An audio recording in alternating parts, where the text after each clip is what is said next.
Olá, tudo bem? Lembrar dos erros é um negócio complicado, né? Eu imagino que das atividades de ontem, essa deve ser uma das mais complicadas, porque de fato nós nos acostumamos com os erros, né? Nós nos habituamos a ele. E quando a gente tenta identificar o erro é algo complexo, né? E ao mesmo tempo difícil.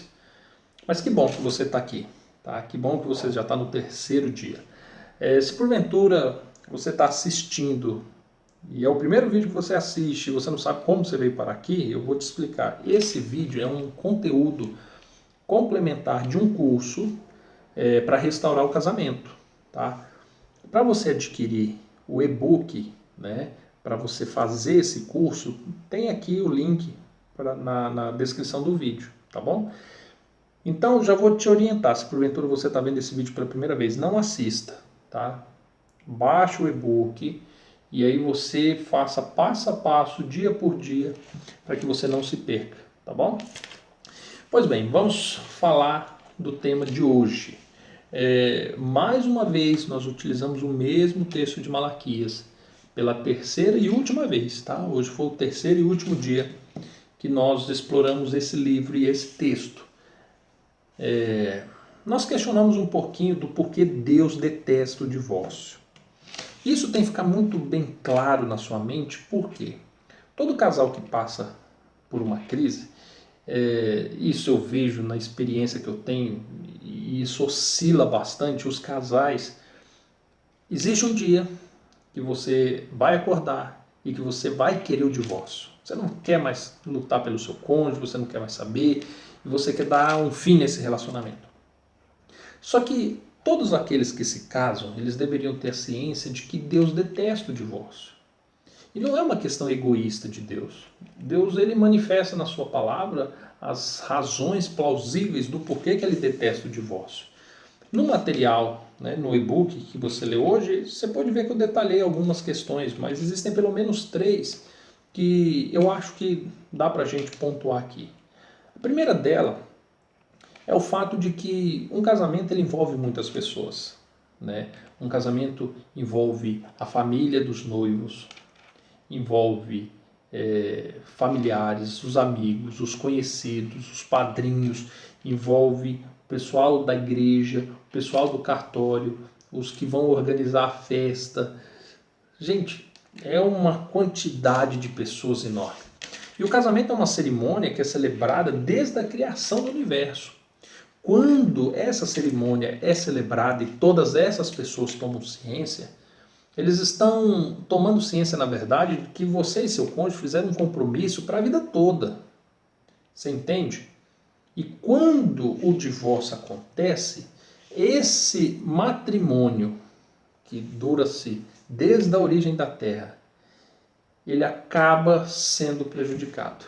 Prejudicado quando eu digo a honra do casamento é manchada. Você entende? Eu não sei se é pelo fato de eu ter uma vocação para essa área e trabalhar com isso já há um tempo, mas sempre que eu ouvia a história de um casal que alegava ter divorciado, me dava uma tristeza, sabe?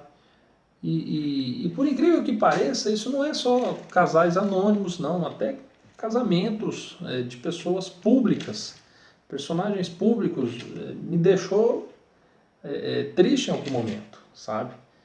Então, assim, diante desse cenário, nós vemos uma razão pela qual Deus detesta. Pelo fato de gerar um dano da reputação muito grande do matrimônio da qual Deus fez parte. O que nós já entramos na segunda razão. O casamento, ele só é consumado, ele só existe porque Deus une duas pessoas e transforma em uma só. A Bíblia diz que é Deus que se faz testemunha de um casamento. Por mais que hoje nós levamos padrinhos e testemunhas de um casamento, temos um juiz que celebra, tudo isso é fictício, não tem um valor para Deus. Porque Deus diz que é Ele que é testemunho, Ele que é testemunha do matrimônio. Deus não outorga essa autoridade ou esse privilégio a outro ser. Ele próprio toma para si. Então, quando existe um divórcio, Você pega o testemunho, o prestígio, a autoridade de Deus, a autoria dele dentro do casamento e joga no lixo. E Deus não se agrada disso. E é justamente a segunda razão pela qual ele diz detestar o divórcio. A terceira razão já tem mais a ver com você, já tem mais a ver com o indivíduo.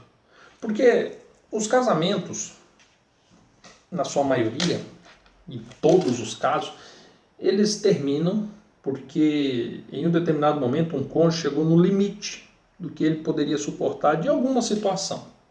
Por exemplo, há aqueles que terminam o casamento porque falam assim que acabou a paciência. Cansou, né, de ver toalha molhada em cima da cama, de ver sapato espalhado pela casa, de ver o esposo roncar, de ver isso, ver aquilo. Acabou a paciência. Então, alcançou um limite, daquele limite o cônjuge disse, olha, daqui não passa. Encerrou o casamento.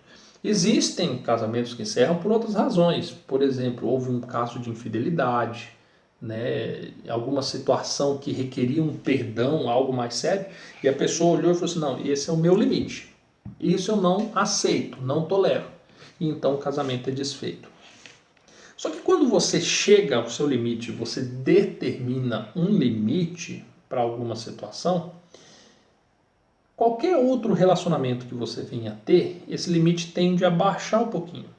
Nós costumamos trabalhar com uma margem de segurança para que não chegue novamente no ponto crítico que chegou o primeiro casamento.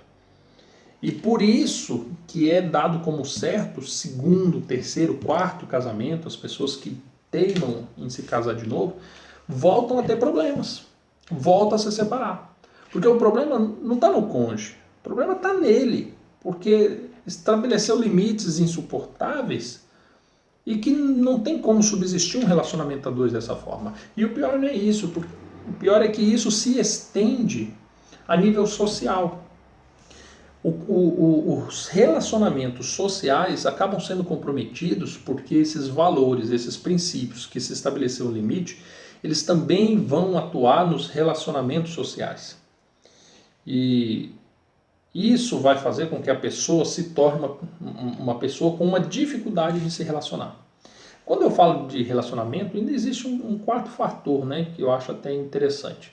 É a questão de que se você descumpriu uma promessa que você fez diante de centenas de pessoas, diante da sua própria família, diante de um juiz, diante de um pastor, diante de Deus, você fez um compromisso e você descumpriu, que credibilidade você me passa para fechar um compromisso comigo? Você está entendendo? Que o rompimento, um divórcio, traz danos terríveis? No curso a gente até trouxe mais questões, né? Mas eu acho que pelo vídeo já basta, já deu para você pegar um pouquinho a noção. E que eu detesto o divórcio e que isso não é algo que você deve buscar, que você não deve considerar essa possibilidade, tá bom? Faça a atividade desse dia com calma, com tranquilidade, em oração. E eu te aguardo amanhã, tá bom? Amanhã a gente volta a se falar. Fica com Deus, até mais. Tchau, tchau.